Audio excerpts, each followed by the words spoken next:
정신의학자이며 심리학자였던 빅터 프랭클이라는 분이 있습니다. 이분이 적은 책 가운데 죽음의 수용소에서라는 그런 책이 있습니다.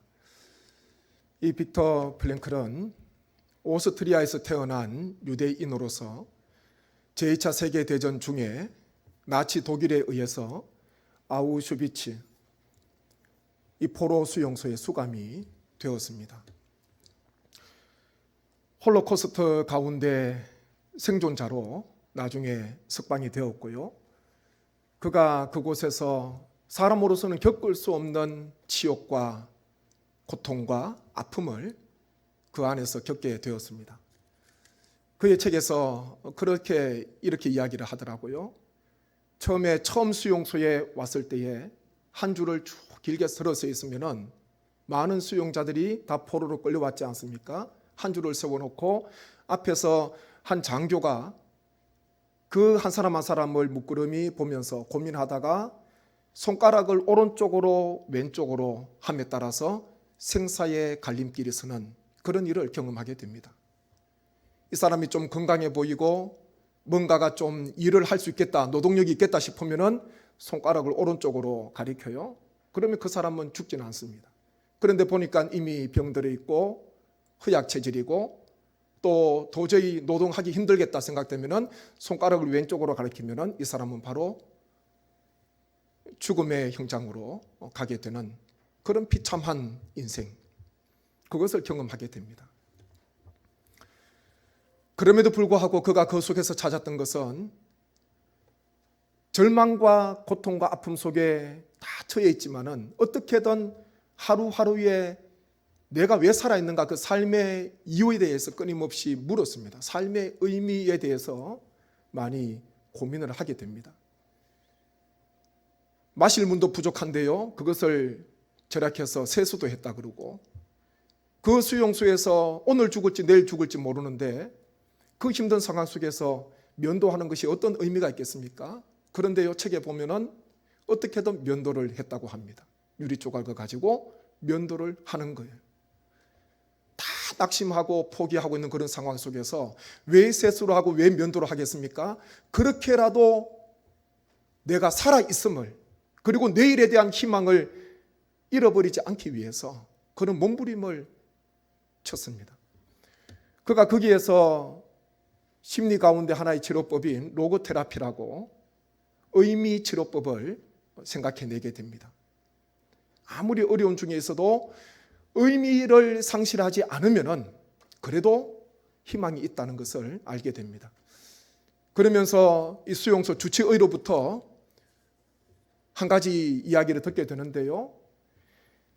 그가 들었던 것은 1944년 성탄절부터 1945년, 이 45년이 2차 대전이 끝나지 않습니까? 45년 새해까지 1주간밖에 되지 않는데 그 한 주간에 많은 사망자들이 급증하였다는 것입니다. 알아보니까 이 주치의가 보니까 뭐 다른 식량이 부족했거나 전염병이 있었거나 더 노동이 있었거나 다른 외부적인 조건이 아니라 그 사람들이 성탄절을 바라보면서 한 가닥의 희망을 가지고 있었는데 성탄절 쯤에는 뭔가가 좋은 소식이 있지 않을까, 그거 생각하면서 그동안 버텨왔는데 성탄절이 다가와도 성탄절이 지나도 새해가 밝아와도 아무런 기쁨의 소식이 없으니까 자포자기한 거예요. 절망하고 낙심 속에 처하게 되었습니다. 그러면서 육체적인 생명까지 다 사라지면서 그때의 일주일간의 많은 사망자들이 속출했다는 그런 결과를 그 주치의를 통해서 듣게 되었다고 합니다.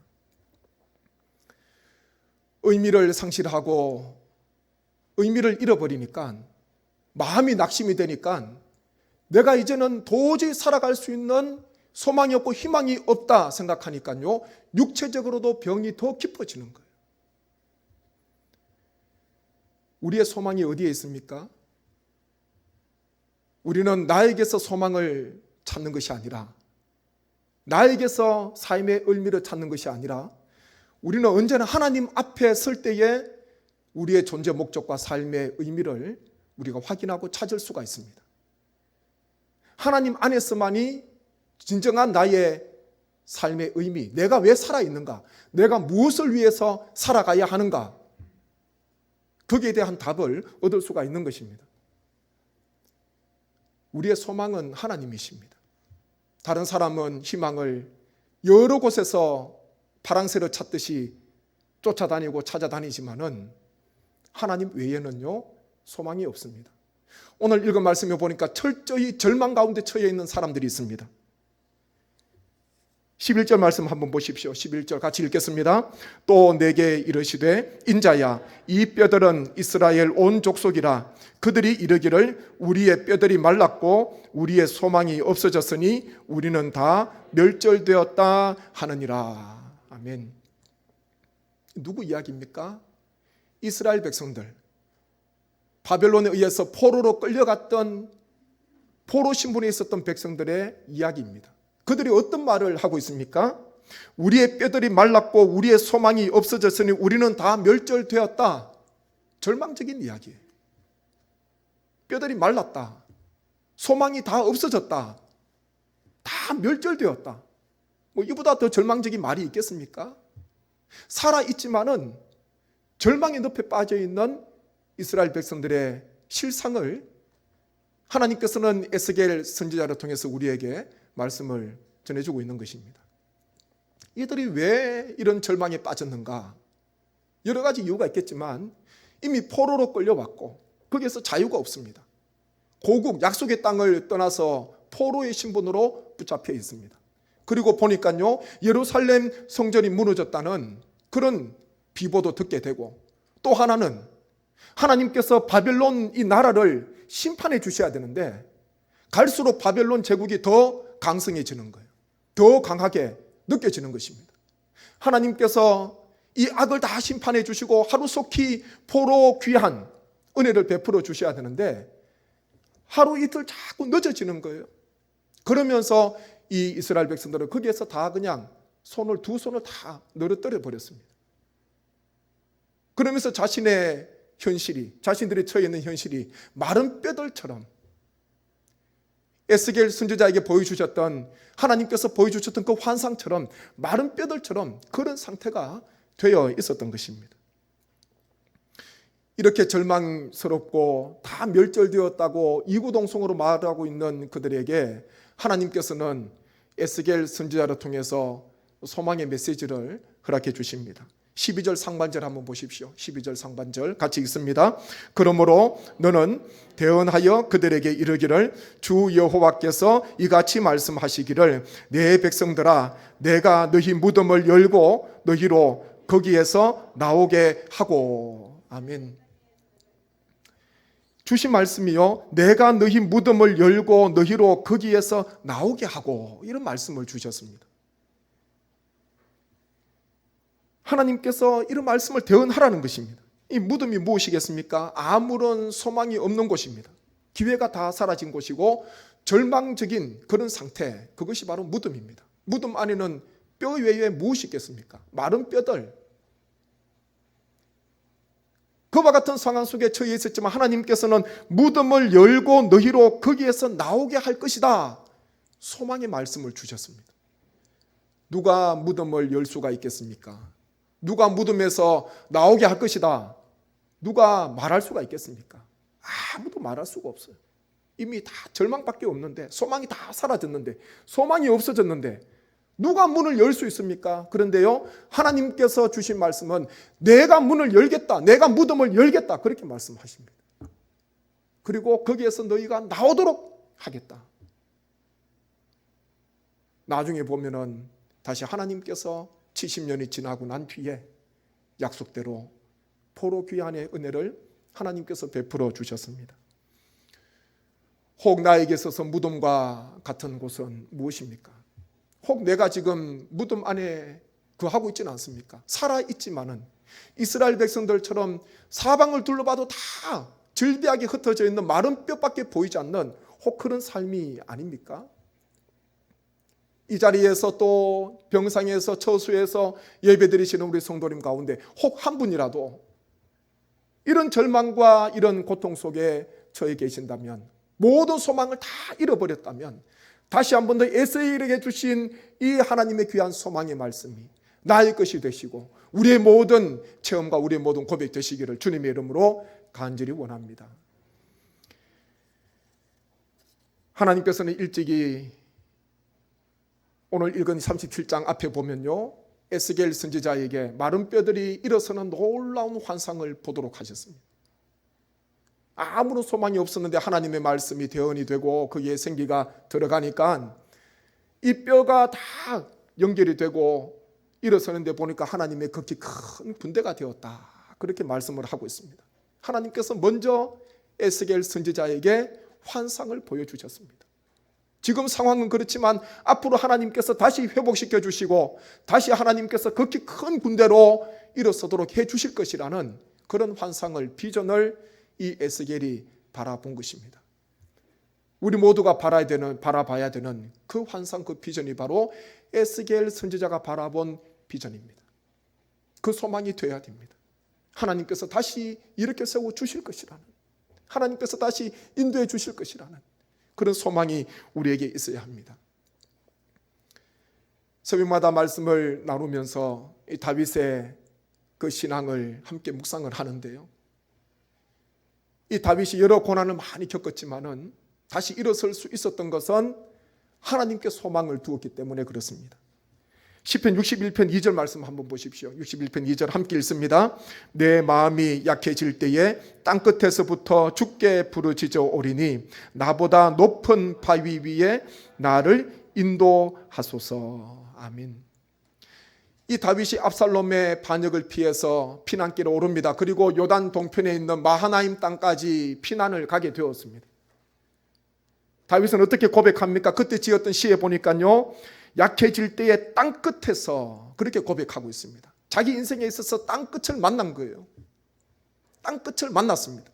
원해서 마하나임 땅에 이런 것도 아니고 유다의 광야에 간 것도 아니고 쫓겨서 피난길로 그곳에 가게 되었습니다. 마치 자신의 인생에 있어서는 땅끝과도 같은 그런 절벽이었습니다. 절망이었습니다. 그런데요, 하나님을 다시 소망합니다. 시편 62편 5절 말씀 보십시오. 읽습니다. 나의 영혼아 잠잠히 하나님만 바라라. 물은 나의 소망이 그로부터 나오는도다. 한 번 더요. 나의 영혼아 잠잠히 하나님만 바라라. 물은 나의 소망이 그로부터 나오는도다. 아멘. 소망이 어디서부터 나옵니까? 소망이 하나님께로부터 나온다, 그렇게 말씀합니다. 하나님 외에는 소망이 없어요. 자신도 왕이었지만 많은 고난을 당하였고 권력이 있었고 부가 있었고 많은 사람들이 있었지만 다윗은 오직 소망이 하나님께로부터 나옵니다, 그런 고백을 올려드렸습니다. 다윗은 이 믿음, 이 신앙이 있었기 때문에 땅끝에서부터 다시 하나님의 은혜를 경험하게 되는 것입니다. 하나님께서 우리에게 소망을 주셔야 됩니다. 이 새해에 하나님께서 은혜를 베풀어 주셔서 때로는 절망이 찾아오기도 하고 낙심이 찾아올 수도 있습니다. 그렇지만 하나님 안에서 그때마다 의미를 찾으셔야 되고 하나님 안에서 다시 소망을 품으셔야 되고 이것으로 내 인생이 마치는 것이 아니라 하나님께서 나를 다시 다윗의 고백처럼 높은 바위 위에 세워주실 것이라는, 하나님께서 다시 나를 시온산으로, 하나님께서 시온산으로 예루살렘 성으로 인도해 주실 것이라는 그런 소망을 가지고 우리 또한 새해를 힘있게 살아가셔야 할 줄로 믿습니다. 12절 끝에 한번 보십시오. 12절 끝에 그렇게 기록되어 있습니다. 이스라엘 땅으로 들어가게 하리라, 그렇게 말씀합니다. 무덤을 열고 거기에서 나오게 하신 후에요, 하나님께서는 이스라엘 땅으로 들어가게 하리라. 목적지가 어디입니까? 이스라엘 땅이었습니다. 무덤과도 같은 그 현실 절망을 딛고 하나님께서는 다시 약속의 땅, 그 떠나왔던 곳으로 다시 인도해 주실 것이다. 소망의 말씀을, 회복의 말씀을 허락해 주십니다. 회복의 이 한자 뜻을 보면 원래 상태로 돌아가는 것, 그런 의미를 가지고 있습니다. 회복, 다 원하는 이야기입니다. 회복. 건강이 좋지 못한 사람 회복을 원하지요. 원래 아프시기 전에로 돌아가는 것, 그걸 원합니다. 이런저런 어려움으로 처해 있는 분들 다시 회복되기를 원합니다. 이 코로나도 속히 다 떠나가게 되고 일상이 회복이 되고 다시 모든 사회 전반적인 모든 일들이 다시 예전처럼 회복이 되는 것, 이 세상에 살고 있는, 지구상에 살고 있는 모든 사람들의 소망이요 새해의 바람 아니겠습니까? 하나님께서는 이미 예레미야 선지자를 통해서 회복의 말씀을 허락해 주셨습니다. 예레미야 29장 10절 보십시오. 읽습니다. 여호와께서 이와 같이 말씀하시니라. 바벨론에서 70년이 차면 내가 너희를 돌보고 나의 선한 말을 너희에게 성취하여 너희를 이곳으로 돌아오게 하리라. 아멘. 70년이 차면, 하나님의 때가 되면은 다시 이곳으로, 약속의 땅으로 하나님께서 돌아오게 해 주실 것이다. 예레미야에게 하나님께서 회복의 말씀을 허락해 주셨습니다. 이스라엘 백성들 포로로 살아갈 때에 얼마나 시온을, 회복을 원했겠습니까? 얼마나 갈망했겠습니까? 시온산에서, 다윗성에서, 예루살렘 성에서 하나님께 예배드리고 하나님 앞에 영광 올려드리고 찬양하고 함께 기뻐했던 그때의 그 삶을 추억하면서 다시 그날이 오기만을 간절한 마음으로 하나님 앞에 간절히 소망하는, 회복을 정말 기원하는 그들의 마음, 그들은 포로로 생활하고 있던 그 바벨론에서 그런 꿈을 꾸었습니다. 시편 126편 1절 2절 말씀 보십시오. 교독합니다. 여호와께서 시온의 포로를 돌려보내실 때에 우리는 꿈꾸는 것 같았도다.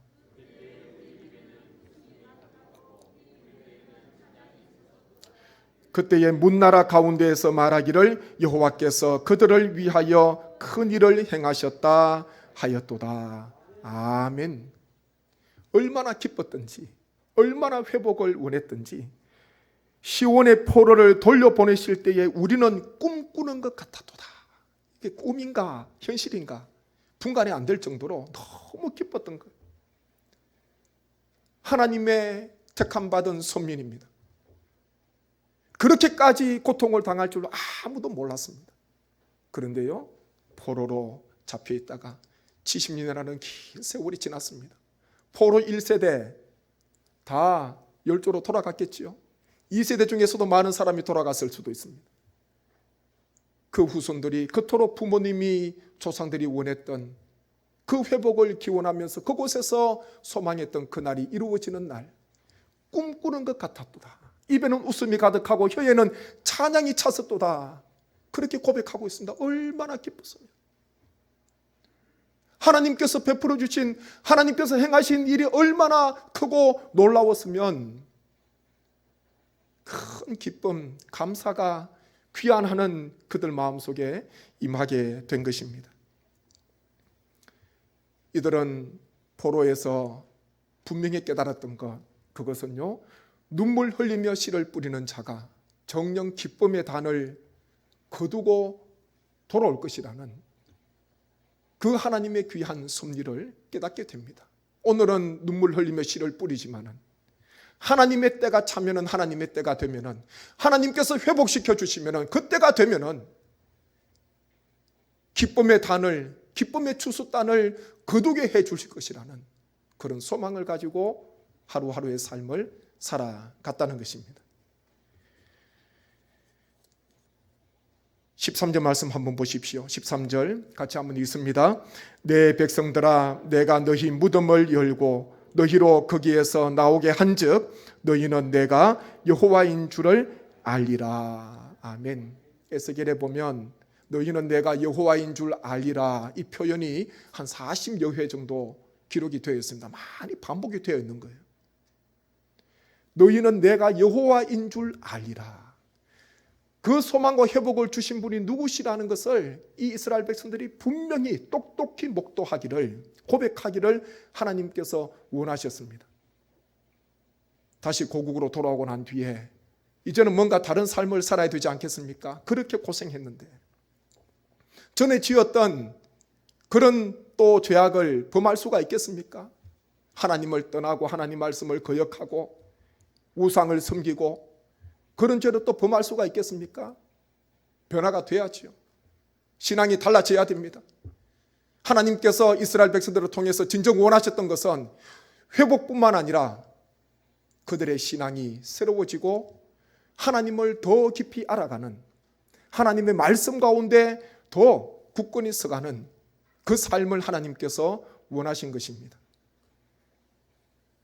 저마다 새 것은 다 좋아합니다. 어린 아이들도 새 신발, 새 가방 다 좋아하고, 그리고 새롭게 구입한 연필, 필통, 연필도 다 좋아하지 않습니까? 새 것은 다 좋아해요. 새 집, 새 저택 싫어할 사람이 있겠습니까? 구입하고 건축하고 난 뒤에 처음 들어가는 날 마음에 얼마나 기쁨이 있겠습니까? 그런데요, 새 것을 내가 가졌다고 그것이 계속 지속되는 게 아닙니다. 새 것을 내 손에 넣었다고 뭔가 본질적인 변화가 일어나는 건 아닙니다. 새 집 구입하고 입주했는데 그 기쁨이 얼마 가겠습니까? 10년 가겠습니까? 아마 1년이 가기 전에도 그때 그 기쁨, 감사가 다 사라지고 또 그 안에서도 다투기도 하고 원망하기도 하고 불평하기도 하고, 그 모습이 우리의 모습이라는 것입니다. 기적은 기적으로 마치면 안 됩니다. 예수님께서 오병이어로 수많은 사람이 먹고 12바구니나 거두는 기적을 베풀어 주셨는데, 기적을 기적으로만 단순히 생각했던 무리들은 다 나중에 주님을 떠났습니다. 오병이어 기적을 통해서 생명의 떡으로 이 땅에 오신 예수 그리스도를 영접하고 만났던 사람들은요, 끝까지 주님을 따라갔습니다. 그 다음 날에도 주님을 찾아왔습니다. 왜 찾아왔습니까? 떡을 구하기 위해서, 어제 주셨던 양식을 구하기 위해서, 그거 얻기 위해서 왔습니다. 그거 얻지 못하니까요, 다 주님을 떠나는 거예요. 기적 좋습니다. 회복이 되는 것 좋습니다. 그런데 하나님 안에서 내 신앙이 변화되지 않고 하나님을 향한 나의 신앙이 달라지지 않으면은 그 감격과 그 감사도 얼마 가지 못할 수도 있습니다. 우리는 기적도 중요하고 회복도 중요하고 다 중요합니다. 더 중요한 것은요, 하나님을 더 깊이 알아가야 됩니다. 하나님께서 에스겔서를 통해서 끊임없이 여러 번 40여 회에 걸쳐서 말씀하신 것은 너희는 내가 여호와인 줄을 알리라. 하나님께서 여호와이심을 알라는 거예요. 하나님께서 엘리야 선지자를 통해서도 하나님께서 드러내시고자 하신 것은요, 하나님께서만이 여호와시다. 다른 수많은 신들이 있다고 이야기하지만, 우상들이 있지만은 하나님만이 참 신이시고 하나님만이 참 여호와시다. 그것을 그 갈멜산 그 전투에서, 영적 대결에서 하나님께서 드러나도록 하신 것 아닙니까? 우리는 회복과 그리고 기적을 넘어서 우리의 신앙과 우리의 믿음이 올 한 해도 성삼위 하나님, 성부 하나님, 성자 하나님, 성령 하나님을 작년보다 더 깊이 알아가시고 더 가까이에서 섬기시고, 그것이 내 신앙이 성장하고 성숙하는 것입니다. 하나님을 더 알아가셔서 하나님 안에서 기뻐하고 즐거워하고 하나님께서 베풀어 주시는 놀라운 은혜, 그리고 하나님께로부터 임하는 소망이 날마다 우리 교회와 또 우리 모든 성도님, 그리고 이 땅의 모든 세계 열방 가운데 임함으로 말미암아 올 한 해도 믿음으로 승리하시는, 하나님 앞에서 신앙이 성장하고 성숙하시는 우리 모든 성도님 되시기를 주님 이름으로 간절히 소망합니다. 함께 합심해서 기도하기를 원합니다. 아버지 하나님, 우리를 회복시켜 주옵소서. 우리에게 소망을 주옵소서. 하나님, 한 사람이라도 절망과 낙심 중에 처해 있다면 아버지 하나님께서 긍휼히 여겨 주셔서 다시 소망으로 덮어 주옵소서. 회복을 허락하여 주옵소서. 무엇보다도 하나님만이 여호와이심을 더 알아가게 도와주시고 더 고백하게 도와주시고 하나님을 더 알아가는, 깊이 알아가는 하나님의 귀한 한 해의 삶이 될 수 있도록 아버지 은혜를 베풀어 주옵소서. 우리의 믿음과 신앙이 성장하고 성숙하기를 원합니다. 하나님께서 역사하여 주옵소서. 간절한 마음으로 기도하겠습니다. 아버지 하나님, 은혜를 감사합니다. 하나님, 우리에게 여러 가지 고난과 여러 가지 절망과 아픔의 현실들이 있습니다. 동서남북을 바라봐도 그에도 소망이 없음을 주님 앞에 고백합니다. 우리의 소망은 하나님이십니다. 다윗의 고백처럼 무릇 소망이 여호와께로부터 나온다는 그 고백이 우리의 고백되기를 원합니다. 인생 끝자락에서, 인생 끝에서, 끝길에서 주님을 바라보기를 원합니다. 우리를 살려 주옵소서. 하나님의 이 나라를 구해 주옵소서. 하나님 세계 열방을 주여 세워 주시옵소서. 하나님의 소망을 품기를 원합니다. 하나님 안에서 삶의 이유와 존재의 의미를 깨닫게 도와주셔서 하나님의 사명을 깨닫게 하셔서 올 한해도 하나님 안에서 소망 품고 회복을 경험하는 삶이 되게 하여 주옵소서. 하나님의 무엇보다도 하나님의 회복을 넘어서 기적을 넘어서 하나님을 더 알아가기를 원합니다. 하나님께서 여호와의 심을 날마다 고백하게 하시고 하나님만을 더 알아가고 하나님만을 경배하고 주님만을 숨기는 우리의 귀한 삶이 되게 하여 주옵소서. 아버지 하나님, 신앙이 성장하고 성숙하기를 원합니다. 하나님 아버지를 더 경배하기를 원합니다. 더 의지하기를 원합니다. 하나님만을 바라보는 귀한 새해가 되게 하셔서 믿음과 신앙이 날로 성장하고 성숙하는 우리 모든 성도님 되게 하여 주옵소서. 은혜를 베풀어 주실 줄 믿사옵고 예수님의 이름으로 기도하옵나이다. 아멘.